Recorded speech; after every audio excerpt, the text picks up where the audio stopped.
Hello and welcome back to Star Learners. Today we're looking into the sun and the way that it relates to day and night on Earth as well as the seasons.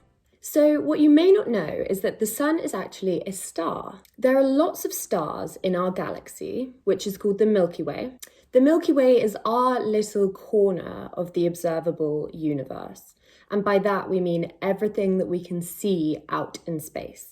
In the Milky Way, there are approximately 400 billion stars, but we can't actually see all of those stars. In fact, to be specific, we can only see 5,000 of those stars. So that's 5,000 stars that we can see with our naked eye out of 400 billion. That's just one star in every 80 million that we could actually see. Now, the reason we can't see all of them is because some of them are really, really far away. So within our solar system, there is only one star, and that's the sun. So the sun is our closest star, and that's why it's so big in the sky when we see it. If you compare looking at the sun to looking at a star, then the sun seems really, really big. And that's not because it is big, it's actually kind of averagely sized. It's because it's so close. The fact that it's a star often really surprises people. After all, it's so big, bright and glowing, and it warms the whole of the Earth. And it's dangerous to look at directly. Whereas most stars that we think of are just pinpoints of light, only visible against the darkness of the night sky. And even then it's quite hard to see them, especially if you're in a city with lots of light pollution. So how can a star and the sun be the same thing? Well, imagine looking at a glowing light bulb. First from really close up, and then from further away. From very close up, you'd see the shape of the bulb and it would be really bright in your eyes. From far away, it would just be a point of light. And that's what we see with the sun and the stars in the night sky. The stars that we see in the night sky are so far away that they just appear as faint points of light. So we're saying that the sun is very close to the Earth. And it is close. It's just 93 million miles away. So obviously that sounds really far, but in the context of our universe, it's actually relatively close. And that's simply because the universe is so big. Distance within the universe is very different to the distance we experience here on Earth. For example, if you were to drive to the sun at 100 miles an hour for every second of every day, it would take you 106 years. So that is kind of far. But this distance is perfect for life here on Earth. If we were much closer to the sun, our planet would likely be too hot because it would receive too much heat and radiation from the sun. And our atmosphere may not be able to sustain that. Our atmosphere is a layer above the Earth that protects us from the rays and the radiation coming from the sun. The sun is a really, really powerful force that emits solar wind. Now, without our atmosphere, Earth would really struggle to survive. And Earth is actually beginning to get a taste of what it's like to have a damaged atmosphere. Sadly, Earth has a hole in its ozone layer. The ozone is the outer part of Earth's atmosphere. It absorbs the ultraviolet radiation that comes from the sun. Ultraviolet radiation is harmful to humans, animals, and plants. Human creations, industry, and activities that release pollutants into the atmosphere are the reason that the ozone layer is getting damaged. It's beginning to break down. Now, not only is this damaging for humans, but it's affecting plant growth, which in turn will affect the sustainability of our planet. However, with a strong and healthy atmosphere to filter it, the sun warms our seas and gives our plants energy to grow. Plants then provide food and oxygen for life. So this proves just how important the ozone layer is and our atmosphere is generally, and just how powerful the sun is. So the sun is just a star, a big ball of burning gas, and it affects the Earth greatly. The sun gives us day and night on Earth, and it affects the seasons. Now, whilst it is the sun that does this, the Earth also has a really large part to play in this. Importantly, the fact that the Earth spins on its axis. Now, the axis is the imaginary line that goes through our planet on which our planet rotates. So Earth spins on its axis, and one full rotation on its axis is 24 hours. So it will spin round once in one day. So when it's daytime, we can see the sun, and light and heat can reach us from where we are. Nighttime is when the sun is on the other side of the earth from you and the light and the heat can't reach you. So at any moment, half the world will have daytime and half of the world will have nighttime, because half of the earth will be facing the sun and the other half won't be. So different parts of the planet will be facing towards or away from the sun. So in the UK, if it's the middle of the day and it's lunchtime, on the opposite side of the world in Australia, it will be nighttime. Okay, so now we know that day and night are caused by the Earth spinning on its axis. One full spin is 1 day, and for half of that day, it's daytime where we're facing towards the sun, and for the other half of that day, it's nighttime where we're facing away from the sun. But there's another movement that the Earth is doing at the same time that it's spinning on its axis that's really important to remember.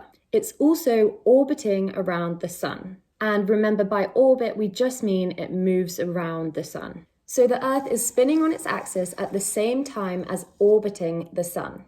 Now, there's one other really important thing that you need to remember when thinking about the Earth spinning on its axis. And it's that the Earth rotates slightly tilted. When Theia knocked into the Earth 4.5 billion years ago, it knocked the Earth slightly so that it rotates not directly straight, but slightly tilted on its side. That means that the axis goes through the Earth on a slight tilt. So rather than the axis going straight through the middle from top to bottom, it's slightly tilted. Without this tilt, we wouldn't experience the seasons as we do. So many people think that the Earth is closer to the sun during summer and further away during winter, and that's why it's warmer in summer and colder in winter. And this makes lots of sense, but it's not quite right. There is actually one point when the Earth comes closest to the sun and when it's furthest away, and this is because the Earth doesn't orbit the sun in a perfect circle. It's more of an oval shape. But the month that the Earth is closest to the sun would surprise you. The Earth is closest to the sun in January and furthest from the sun in July. So it's clear that the distance from the sun actually doesn't affect the seasons at all. Seasons occur because the Earth is tilted. This means that different parts of the Earth receive more heat and light from the sun at different parts of the year. So let's split the planet into two sides. The side of the Earth that the UK is in is the northern hemisphere, and that's where the North Pole is. So the bottom half of the planet will be the southern hemisphere and the South Pole. So in the summer, the UK and our side of the planet will be tilting towards the sun. This means we're facing the sun's rays more directly and therefore receive more light and heat from the sun. As we travel around the sun, we begin to tilt away from the sun. The sun's rays then come in at more of an angle and have less of an impact, making it colder. And this is winter. As we in the UK tilt away from the sun, the southern hemisphere and Australia would be tilting towards it. So as we go into winter, Australia and the southern hemisphere will be going into summer. Therefore, in Australia, they receive summer at the same time that we have winter. Just imagine having your Christmas dinner on the beach. So countries in the southern hemisphere, which is the opposite side of the planet for us, experience the opposite seasons that we do in the northern hemisphere. But it's important to note here that not all countries actually experience seasons that extremely. Countries near to the equator, which is the line that runs around the middle of the planet, don't experience extreme temperature changes. Can you think why this might be? So the middle doesn't tilt very much, does it? So this means for countries along the equator, the seasons don't really change that much. These countries experience the sun's rays more consistently. In comparison, can you imagine what the seasons at the North and South poles would be like? So they tilt closer to and further away from the sun, more so than anywhere else on the planet. This makes their seasons very extreme. During winter, the North and South Pole don't receive any direct sunlight. The North Pole doesn't see the sun from late October to early March. And then from late March to early October, it sees the sun every day, all day. This is referred to as midnight sun because the sun's there even at nighttime. It never gets dark. So the North Pole gets 163 days of total darkness and 187 days of midnight sun. So this also means that there's only ever one sunrise and one sunset per year. And this is exactly the same in the South Pole, except for a different time of the year, the opposite time of the year. When the North Pole is plunged into darkness, the South Pole leaps into midnight sun.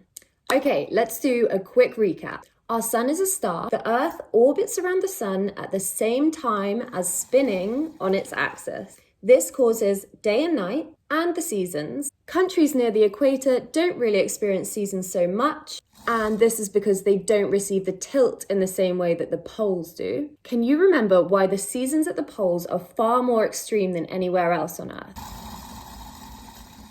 If the Earth didn't rotate in the way that it does, certain areas of the Earth would constantly receive sun and certain areas would be constantly dark and cold. As you know, the sun's rays are pretty damaging if you receive them constantly. So this change in seasons gives life a chance to flourish. Okay, thank you for watching. In my next video, I'll be discussing the life cycle of a star and therefore the life cycle of our sun. Find out what will happen to our planet when our sun enters the next stage of its life cycle and when our sun begins to die. See you next time. Thanks for watching. And don't forget to subscribe.